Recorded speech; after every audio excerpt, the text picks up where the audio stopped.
Iceland, winter, somewhere around AD 900.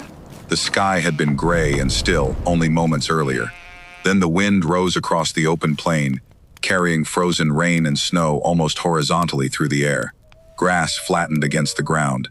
Loose soil and dark volcanic dust swept across the landscape. Visibility narrowed until distant hills disappeared behind a moving wall of white and gray.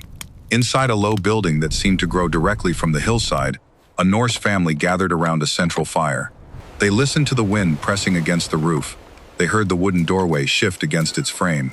Smoke curled beneath dark rafters while children moved closer to their parents, and an older relative adjusted a heavy wool cloak. The family could never know exactly how long the storm would last, but they understood the structure surrounding them. Its thick walls had been repaired and tested. Its roof had survived previous winters. Its low shape offered the wind very little to seize. The house was not invincible. It required maintenance, fuel, and constant human attention. But it had been built to work with Iceland, rather than pretend Iceland was somewhere else.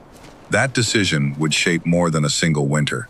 It would create a building tradition that continued in Iceland for over 1,000 years, even though individual roofs, walls, and houses were repeatedly repaired, replaced, or rebuilt.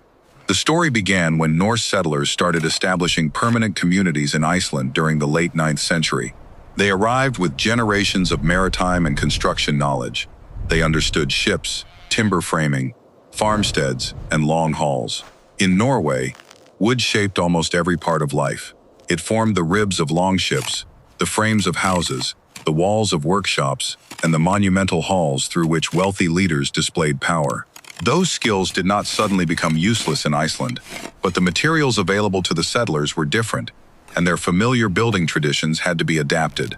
Iceland was not completely treeless when permanent settlement began. Birch woodland and scrub covered significant areas of the island. Yet much of that native growth did not provide the tall, straight structural timber Norse builders had relied upon in Norway. Large beams suitable for major roof frames were limited. Some wood could be gathered locally, while driftwood arriving on Icelandic shores became extremely valuable. Timber was also imported when families had the resources to obtain it. Every usable beam mattered. Old timber was repaired. Posts were reused. Buildings could be dismantled so valuable wooden components might serve again. Even small offcuts had a purpose as pegs, handles, tools, or fuel. The settlers still understood wood. They simply could not afford to build as though forests surrounded every farm. What Iceland offered in far greater abundance was turf.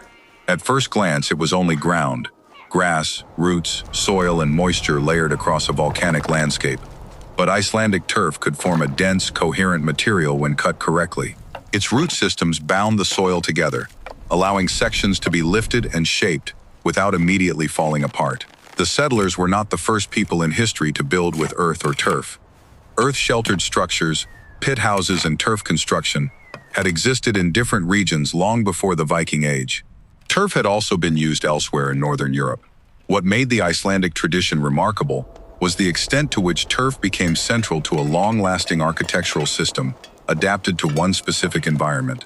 Builders cut the ground using iron turf spades and shaped it into blocks or strips. The exact cutting and stacking methods varied according to region, soil conditions, available materials, and historical period. Some walls were built almost entirely from turf. Others combined turf and stone. Different patterns of interlocking blocks increased stability and reduced the risk of the wall separating. The root-bound structure helped each piece hold together. Air trapped within the organic material also contributed to insulation. Thick turf walls moderated indoor temperature and offered far greater protection than a thin, exposed wooden wall would have provided on an open Icelandic plain. The effect was not magical. Turf absorbed moisture, roots decayed, walls settled under their own weight. Poorly selected material could weaken. Repeated freezing, thawing, and rain demanded regular inspection. The builders learned through experience. They watched which turf held together. They observed how water moved across a slope. They noticed where snow collected and where wind struck hardest. They tested different wall patterns, foundation arrangements, and roof slopes. They did not need modern engineering language to recognize successful results. A thick wall that remained stable through winter was copied. A section that sagged was dismantled and rebuilt. A roof that leaked was patched. knowledge passed from experienced builders to younger workers through repeated practice. The people creating these homes were not calculating thermal performance with instruments or computer simulations. Their understanding was empirical, developed through observation, memory, and failure. That did not make it less intelligent. It made it deeply connected to place. In Norway, a large timber hall could rise prominently above a settlement. Height, carved posts, and extensive woodwork communicated resources and authority. Iceland did not erase that social language completely. Wealthy households could still distinguish themselves through larger farms, more livestock, imported goods, better timber, interior wooden paneling, and higher quality construction. But the environment limited how far architecture could ignore practical reality. A tall, exposed building on an open Icelandic plain offered the wind a broad surface to attack. Low structures were generally more sheltered. Builders could also use natural slopes and surrounding earth to reduce exposure. Early Icelandic farmsteads commonly centered on a longhouse, derived from Norse building traditions. The main structure retained an internal timber frame, but turf and stone increasingly formed substantial parts of its exterior. Some buildings were positioned against or partially within natural slopes, allowing the terrain to contribute insulation and protection. The settlers had not abandoned their building culture. They had transformed it. The internal wooden frame carried much of the roof structure, while the thick turf walls had to resist their own enormous weight and the effects of seasonal moisture. Turf became especially heavy when wet, so the stability of the wall base mattered. Stone was often used at the bottom of walls or combined with turf. A stone base could provide a firmer surface, reduce direct contact between turf and saturated soil, and allow some moisture to escape through gaps. These foundations were not identical in every house, nor were they always formal drainage systems in the modern sense. Their design varied from site to site, yet the principle was practical. Keep heavy organic walls as stable and as dry as local conditions allowed. Centuries later, archaeologists often find stone outlines after turf and timber have largely disappeared. These rows of stone can reveal the shape of rooms, walls, and entrances that once enclosed living households. They do not show a building frozen unchanged for 1,000 years. Turf structures required renewal. Roof sections were replaced. Walls could be rebuilt after decades of weathering. Valuable timber and stone were frequently reused when a building was repaired or reconstructed. What endured was not necessarily one untouched house. What endured was the knowledge. The roof represented one of the most difficult parts of the structure.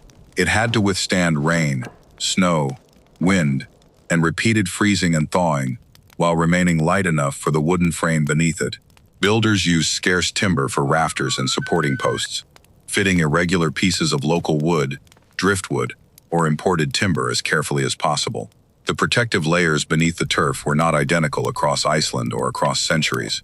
Depending on available materials and local tradition, builders could use bark, brushwood, thin stone slabs, straw, or other materials beneath the turf. Birch bark is strongly associated with traditional turf roofs in parts of Scandinavia, but it should not be treated as a universal component of every Icelandic roof around AD 900.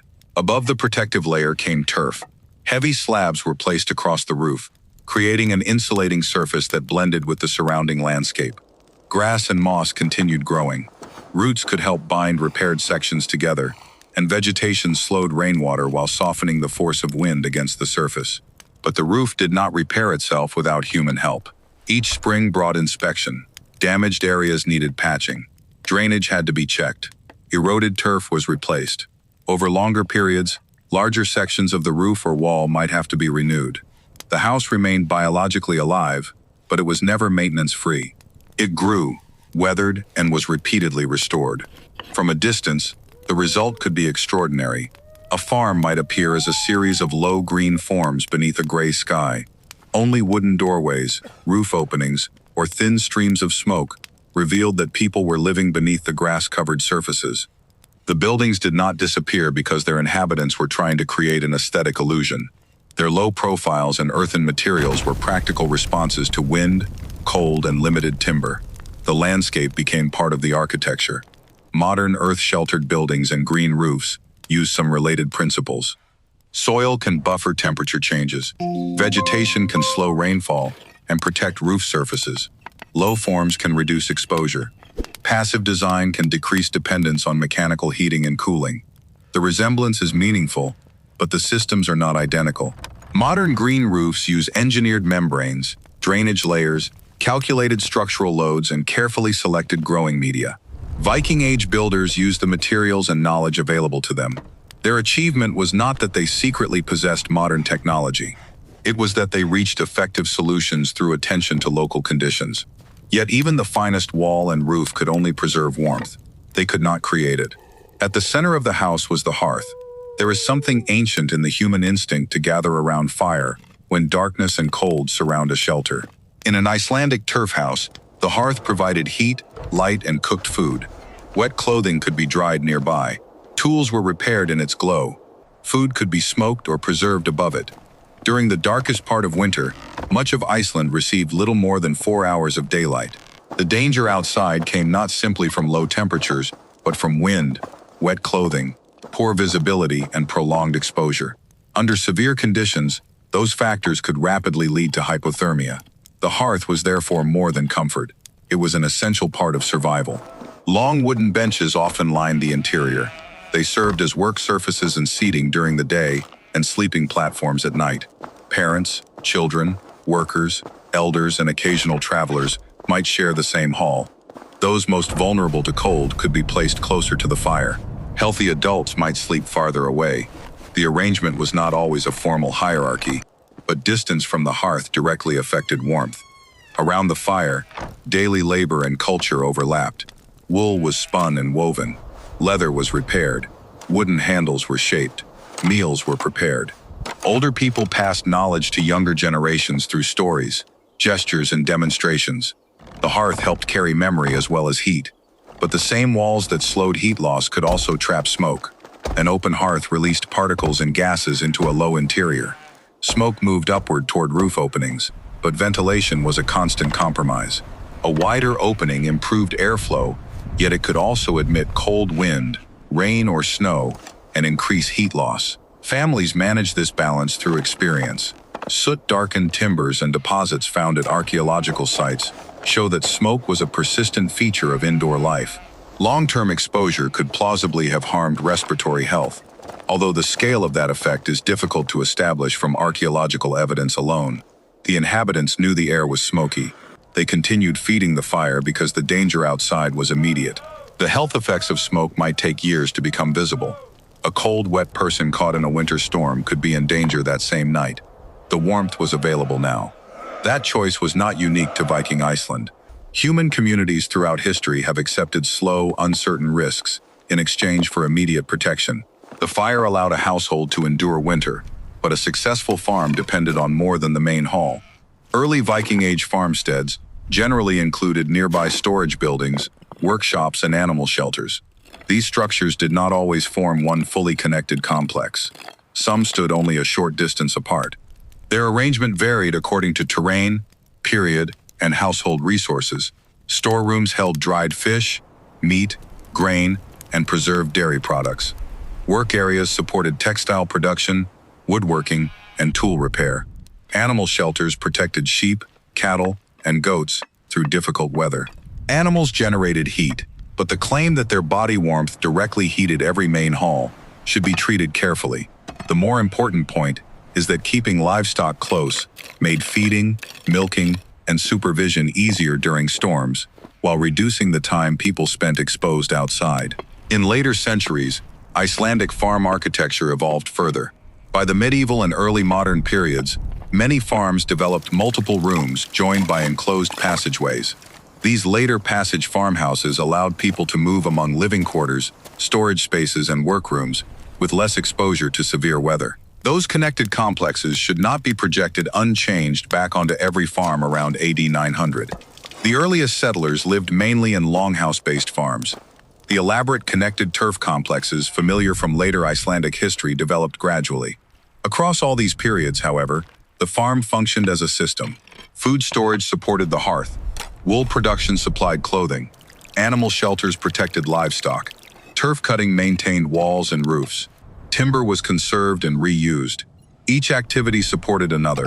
Survival depended not on one brilliant feature, but on many ordinary tasks performed repeatedly. The shared use of turf also affected how Icelandic farms appeared. From a distance, the homes of a powerful landowner and a modest farmer could look more similar than their equivalents in timber-rich Norway. Both depended on grass roofs, thick earthen walls, and low forms. Yet Icelandic society was not architecturally equal. Wealth remained visible through the size and number of buildings, access to imported timber, interior wooden paneling, livestock, tools, clothing, and labor. Chieftains could command resources ordinary families did not possess. Turf reduced some outward contrasts. It did not eliminate status. Around AD 930, Iceland established the Althing, an assembly where free landowners gathered to make laws and resolve disputes. It became one of the most important political institutions in medieval Iceland. It is tempting to connect this political culture directly to turf architecture and the shared pressures of the environment. But there is no established evidence that grass-covered houses caused the Althing to emerge. The political traditions settlers brought with them, the absence of a resident king, alliances among chieftains, and the practical needs of a dispersed farming society all played important roles. At most, the common environmental constraints offer an interesting context. Icelandic households could differ greatly in wealth and influence, but all had to respect the same wind, soil, water, and seasonal limits. The environment did not create equality, it created shared problems, and shared problems often required cooperation.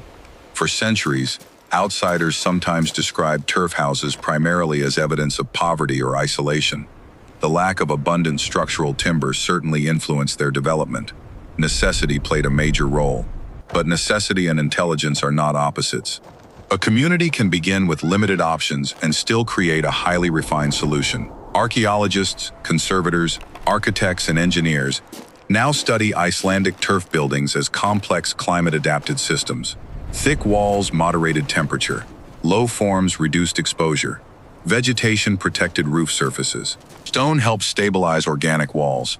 Internal timber frames carried roofs built from scarce and valuable wood. These systems were effective, but not perfect. They could be damp. Smoke reduced indoor air quality. Turf decayed. Roofs leaked. Walls required rebuilding. Maintenance demanded substantial labor. Their importance lies not in being superior to every modern building. Modern construction offers safer ventilation, stronger moisture control, better sanitation, fire protection, longer structural life, and far more comfortable interiors. What turf houses demonstrate is something more specific. They show how closely architecture can respond to local climate and available materials. They reveal how passive protection can reduce the energy needed to maintain habitable conditions. They remind us that living materials can form part of a durable building tradition when people understand their limitations and maintain them properly. Many modern homes would become uncomfortable or even unsafe during a prolonged heating failure. A well-maintained turf house could continue offering substantial passive protection, but it still depended on fuel, upkeep, and human labor.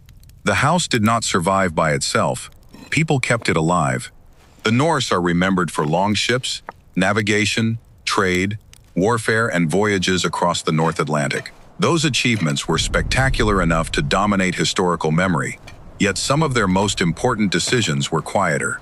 A builder feeling the density of roots in a turf block, a family saving a weathered piece of driftwood, workers rebuilding a wall after years of rain, a roof patched before the next winter, a stone placed beneath turf to make the base more stable. None of those actions belonged in a heroic saga. Together, they created a tradition that lasted for more than 10 centuries. The settlers did not conquer Icelandic weather. They learned where to yield, where to reinforce, and where to rebuild. They brought their knowledge from Norway, but they did not preserve it unchanged. They listened to the new landscape and adjusted their traditions to fit it. The wind showed them where exposure became dangerous. Water revealed where walls would weaken. Turf offered insulation and mass. Stone provided stability. Scarce wood became more valuable because every beam carried several possible futures. The achievement was not a house that stood untouched for 1,000 years. It was a body of knowledge maintained across 1,000 years of repairs, failures, experiments, and renewal. The land offered materials and patterns. The people supplied attention. And perhaps that is the most enduring lesson of the Icelandic turf house. The environment does not always provide easy answers, but it often provides clues. The question is whether people are patient enough to notice them.